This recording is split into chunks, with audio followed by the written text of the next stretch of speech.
नमस्कार दोस्तों, मेरा नाम जितेंद्र। मैं अपने यूट्यूब चैनल में आप सभी को स्वागत करता हूं। जैसे कि आप देख रहे हैं कि इंडियन नेवी ने एक और नई वैकेंसी निकाली है। Join Indian coast guard ministry of defence ने निकाली है।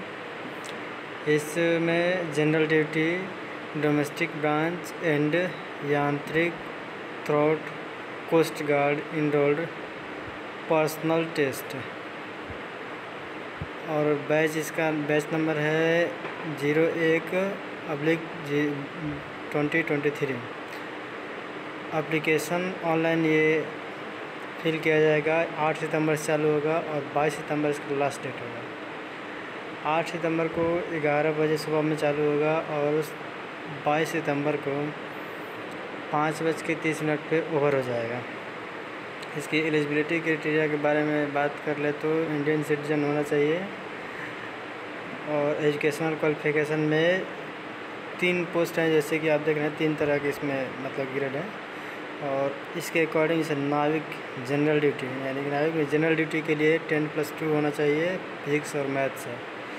और नाविक डोमेस्टिक ब्रांच से 10th पास आउट होना चाहिए और यांत्रिक 10+ पास होना चाहिए, 10th पास होना चाहिए। और इसके बाद इसके अलावा अगर यदि आपके पास कोई टेक्निकल डिग्री, डिप्लोमा या 4 साल का कोई इंजीनियरिंग कोर्स हो, जैसे कि electrical, mechanical, electronics, telecommunication, radio, power engineering, ये सब हो तो मतलब आप इसको अप्लाई कर सकते हैं।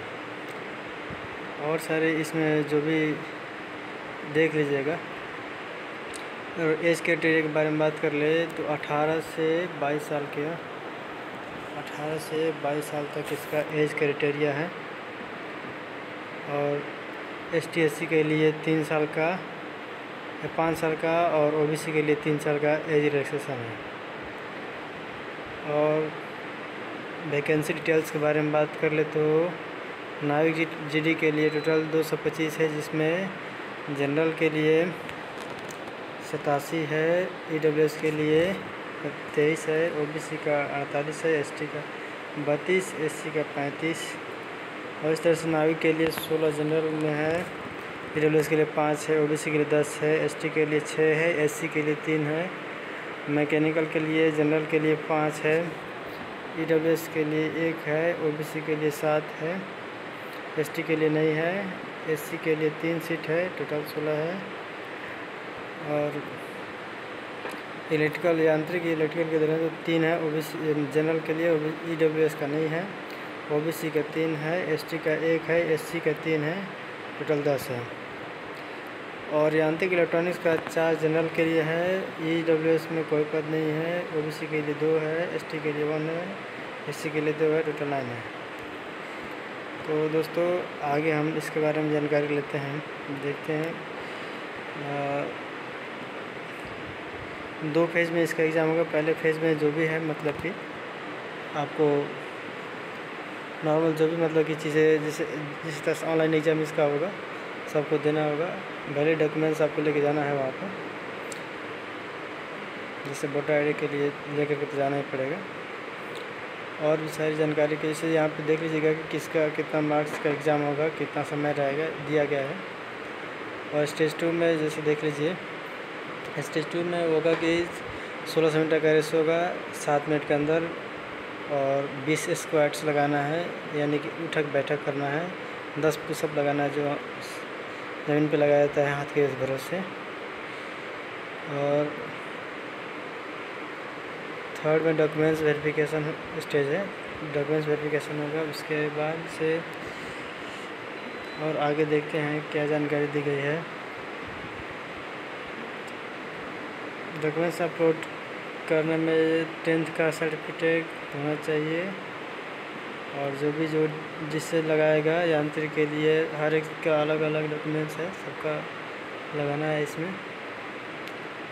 और इसकी एग्ज़ाम फ़ी के बारे में बात कर ले तो 250 रुपया दिया गया है, जैसे कि देख रहे हैं नोटिफिकेशन में। और अन्य सारी जानकारियाँ दी गई है, एग्ज़ाम सिटी वगैरह 30 किलोमीटर मतलब हो सकता है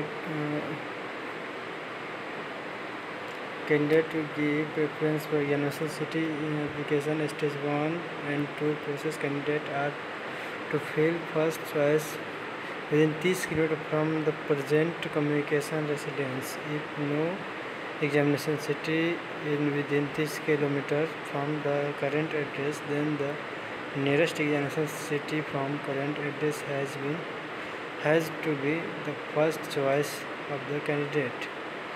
मतलब आपके मतलब कि जो भी एड्रेस है लोकेशन से 30 किलोमीटर की दूरी में अगर कोई एग्जामिनेशन सेंटर होगा तो ठीक है, नहीं तो उसके आसपास जो भी होंगे वहाँ पे आपको एग्ज़ाम के लिए प्रीफर कराया जाएगा।